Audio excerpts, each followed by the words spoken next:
जब किसी गांव के पास एक्सप्रेसवे बनने की खबर आती है तो कुछ लोग बहुत खुश हो जाते हैं, कुछ लोग जमीन बेचने की सोचने लगते हैं।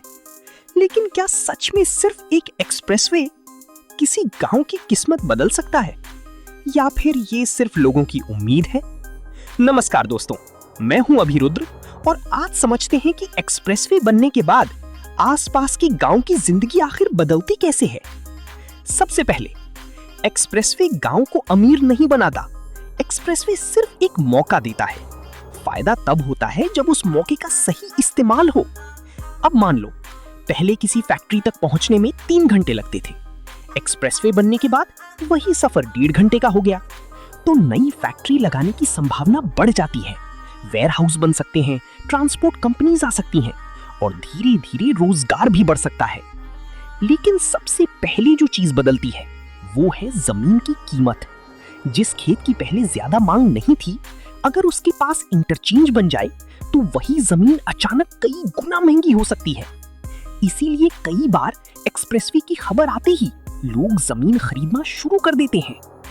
लेकिन हर गांव को बराबर फायदा नहीं मिलता। यही सबसे बड़ा सच छिपा है। अगर एक्सप्रेसवे आपके गांव के पास से गुजर रहा है लेकिन कोई एंट्री एग्जिट नहीं है, तो हो सकता है गाड़ियां 120 किलोमीटर प्रति घंटे की रफ्तार से निकल जाएं और आपका गांव वहीं का वहीं रह जाए।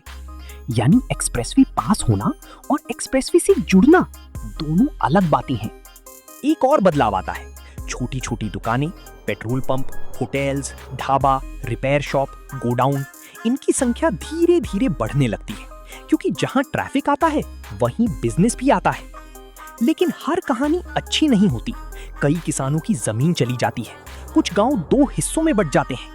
अगर सर्विस रोड या अंडरपास सही जगह ना बने तो लोगों को अपने ही खेत तक पहुंचने के लिए कई किलोमीटर घूमना पड़ सकता है।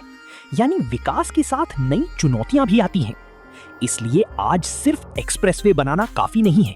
जरूरी है अच्छे इंटरचेंजेस हों, सर्विस रोड्स हों, अंडरपास हों और आसपास इंडस्ट्रियल एरिया भी विकसित किए जाएं।